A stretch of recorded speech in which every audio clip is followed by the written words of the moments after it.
What's good, everybody? It's the Big Hoagie here. In today's video, I'm going to be talking about MIDI transforms. I'm just going to be talking about the ones that I use and ones that I think are helpful to you guys. So before we begin, as always, today's joke: how do you wake up Lady Gaga? Poker face. All right, so let's jump into it. I have this just basic beat I started making. Yeah, it's titled 24K Gold, but it doesn't really sound like 24K Gold type beat, but that's besides the point. So, first things first, for melodies. So, to access MIDI transforms in general, you're going to, you can highlight specific notes that you want, or you can just apply this MIDI transform to all of the notes. Obviously, if you wanted to do specific notes, you can just highlight the specific notes themselves. But in this case, we're going to just shoot for all of them. So you go over here to functions, you go down to MIDI transform, and then you have all of these options. So you are obviously more than welcome to explore all these on your own. The biggest ones that I recommend and I feel are useful for different things that you're doing are fixed velocity, random pitch, random velocity, or no, not random pitch. I never use random pitch, but fixed velocity, random velocity, crescendo, humanize, and fixed note length. I have used that before also. So I haven't even explored all of these, but I highly recommend checking them out. So specifically for melodies themselves, humanize is like one of the best features ever. So if you've ever seen FL Studio users do Alt S and Alt R to strum, and I think it's called flamming the notes, but like spacing the notes out off the grid slightly. That's what humanize does in a single sweep. So you open it, click on it, and that's what it has. You can adjust this here, and you can see that it changes the like humanizing features. I think this determines how far off like the notes will be, but we'll leave it there. So if I hit select and operate, that'll select all the notes and operate on its own. Now, if you highlighted notes and you wanted just to apply this feature to those specific highlighted notes, you would highlight them and click on operate only, and then it would just operate on the notes you already selected. Okay, so I'm going to hit select and operate. It'll do all the notes for us, and you can see here it changed the velocities of all the notes, and then you can see the grids are just ever so slightly off on certain notes.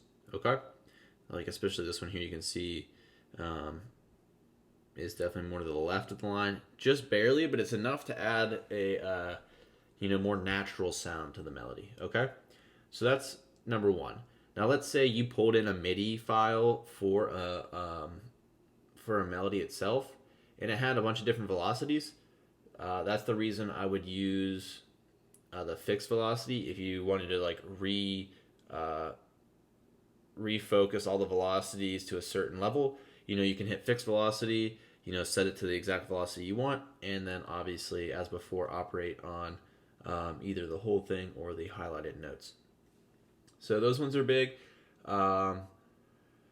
So then another one is for hi-hats.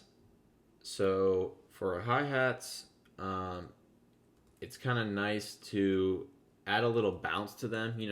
If you have a hi-hat note just going at the same like volume the entire time, it'll kind of sound a little robotic and start to sound a little bit more repetitive. So one thing you can do to spice those up is obviously automate on your own. You can do that by pushing the A key, and you can move these up and down. Say you wanted to lower the velocity of these notes, which I have done at the bottom. You can highlight them and then you can drag them to where you want. But another thing you can do is using the MIDI transforms. So MIDI transform random velocity. And here you can pick the range that the velocity is allowed to be in. So in this case, it's saying up to 127 and then down to 40. That's a pretty wide range. I like to keep mine a little tighter than that. So I usually have my velocity just standard for the hi-hats at 80 when I'm making the MIDI. So I usually go to like 60 to 90, somewhere in that range, and then I can select and operate. And again, you can see by the color, the notes have changed. And this just helps to add, again, a more natural feel to the hi-hats. Okay? So that's a big one.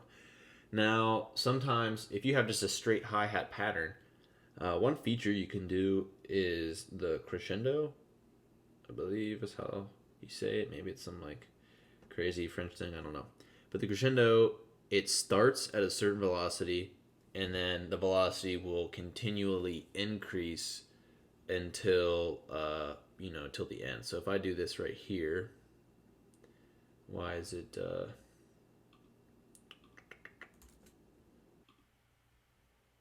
okay, we are back. Sorry about that. I've never had that happen before, mainly because I've never utilized that feature past when I was building the track. So it was already pre-applied before I arranged it. So if you guys ever run into this issue, you now know since I discovered what the problem was. But you can see here I added the crescendo feature to this hi-hat pattern here. And you can see when I play this, it'll start with a low velocity and it will continually increase till the very end.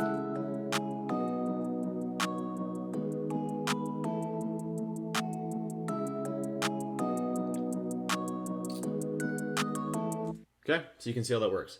So the issue was when I go to functions, MIDI transform, crescendo, the key here was the range of notes here.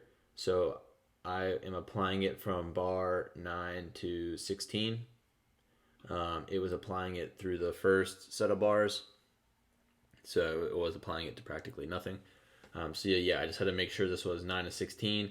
And then again, I just hit select and operate, and voila, we have the crescendo feature. So sorry about that. So yeah, that one's really cool.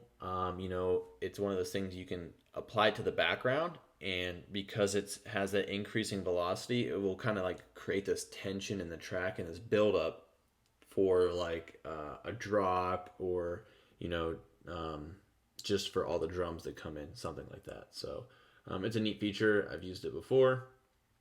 So we did fixed velocity, random velocity for the hi-hats. The crescendo is nice. Dehumanized for the melodies. Fixed note length.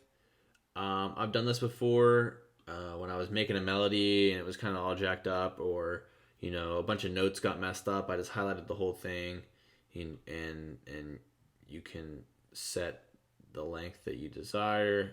Bam. Select and operate, and the notes are set. If I wanted to bump these up a little bit, I can go to functions, MIDI transform, fixed note length, bump this up to 2, select and operate, and now you can see the notes have all increased in size. So again, that's a nice feature. So yeah, I highly recommend checking out all these features and all these transform functions. I know one that I also tried using but didn't end up using in the end was the reverse position. I think what this does is, it'll take all the MIDI notes here, and it'll take this last one and it'll just flip it over. So this last one will now be the first one, and this first one will now be the last one. Just completely reverses the entire MIDI form. So that's also a kind of neat one, especially if you're gonna like bounce it to an MP3 and then chop it up. And play back in reverse. That way the MIDI transforms flipped. It's kind of confusing, but yeah, go ahead and check these out. So I hope these were helpful. Just shows you a little bit of the more technical features that Logic has. It is an amazing DAW for what you get. So again, give me a thumbs up, hit the subscribe button, guys, and I'd appreciate it. See you guys in the next video. Peace.